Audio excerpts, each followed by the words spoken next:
I call the Honourable Ruth Dyson.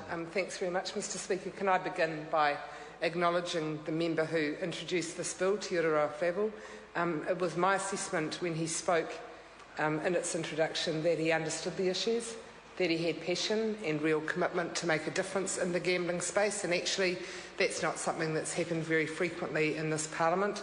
I regret that it's my view that this bill has been gutted to such an extent that it can't be supported anymore.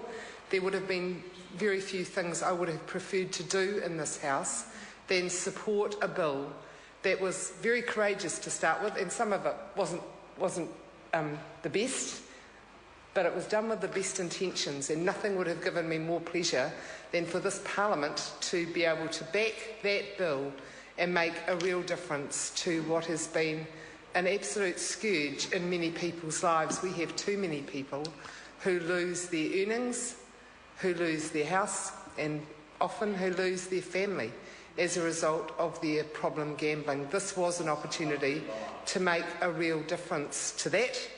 And it's, as with so many things that go wrong in people's lives, it's particularly the case in those parts of our country where the majority of residents are low-income earners. So for those people, perhaps it's the drive of the attraction for a better life that gambling offers, that you will be a winner and be able to get out of the situation you're in.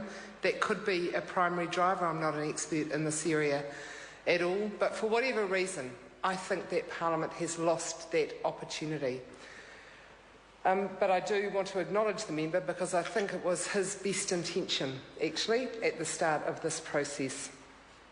The bill was subject, when it was referred to the Select Committee, it was subject to gross misrepresentation by the Pokey Trusts, and I resent more than anything a debate that is had on the basis of misinformation, and that was certainly what good people in our communities were fed by the Pokey Trusts. It was an organised campaign.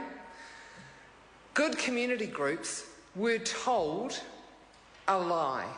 They were told that if Te Uraroa Whewell's bill went ahead and was passed, they would get no money.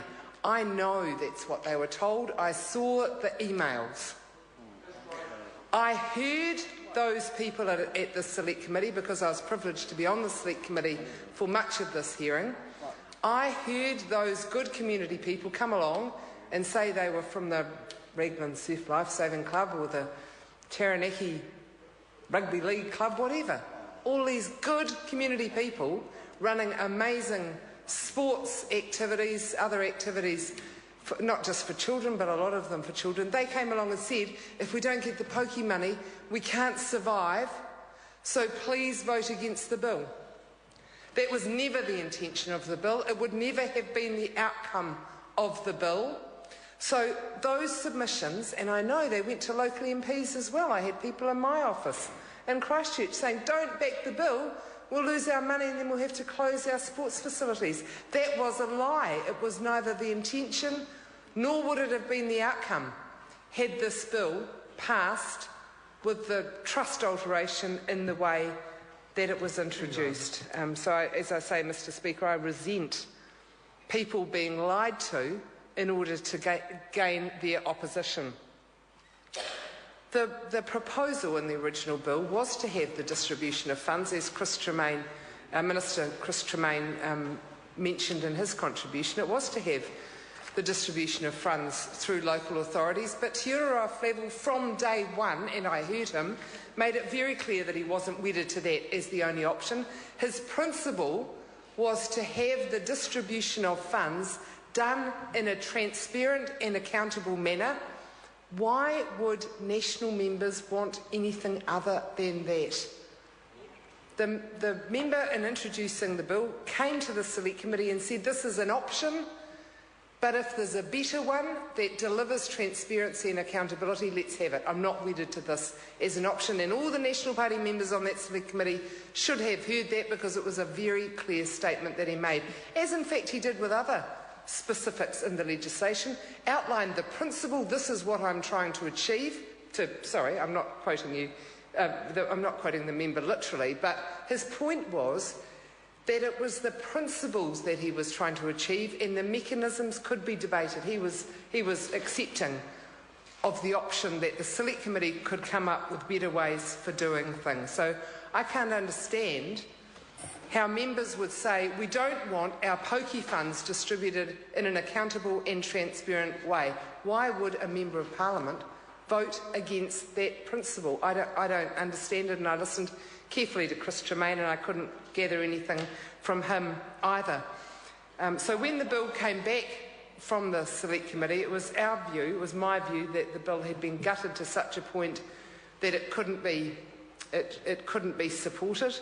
As I say, I regret that. Labour members then tried very hard to have changes made to the reported back bill that would reinstate some of the fundamental points that had been taken out through the Select Committee process, and I guess at the direction of the Minister.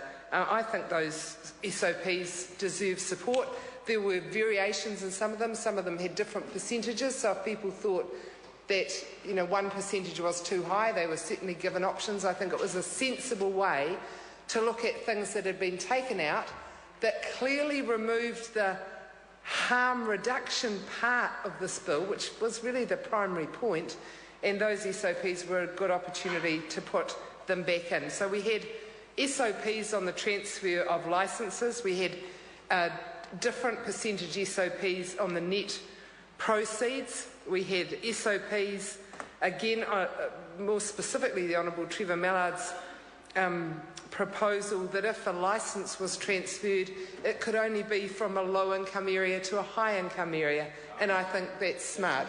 That was voted down, and I don't understand it. We know that the concern of these pokey machines is where there is a proliferation of them in low-income areas, and frankly, if they wanted to move a bunch of pokey machines from Manarewa or Mangere into Epsom, then I don't think there'd be much objection to that, but the National Party members and the Māori Party actually voted against that SOP as well.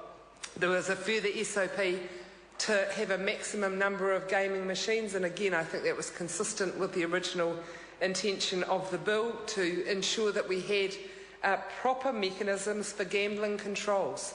What the Minister has outlined, it doesn't unfortunately involve such a strong measure. It does go a little bit of the way, but actually it's nothing like the strength of gambling controls that were in the original legislation and were proposed by the Honourable Trevor Mallard in his SOP. Again, I don't understand the logic of voting against measures that reduce harm in our communities, and I mean serious harm, Mr Speaker.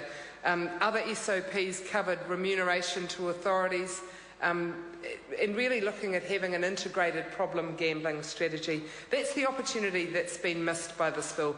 Mr Speaker, I just want to make one other comment. We've got people in our communities we're very fortunate to have. We've got people in our communities who devote huge parts of their lives to caring for other people. We have them in the health sector, public health practitioners, we have them in the social service agencies, we have them generally in voluntary capacity in the community as well. Many of those people work specifically with people who have problem gambling. Those people have been denied the right to speak to the Select Committee, which is looking at the Sky City legislation, including organisations like the Salvation Army. Why would those organisations, who not only have the expertise, but actually who have the passion and the commitment and give so much to our communities, who could teach us so much, why would they be denied the right to come to a Select Committee? I know it's a contentious issue, I understand that, Mr Young, but actually the integrity of our democratic process should ensure that when people have expertise and are concerned about an issue as big as selling our laws to Sky City, they should be heard. And I want to put on record that I think that was a mistake of the Select Committee. We've also had the extraordinary circumstance where Sky City themselves, having put in a rather pathetic, as I understand it, I haven't had the opportunity to read it, submission, have been advised by the Minister of Economic Development and the Prime Minister not to go to the Select Committee and speak. That shows a disrespect for Parliament that I regret. Expired. I call Esanati Lolo Taylor. Thank you, Mr.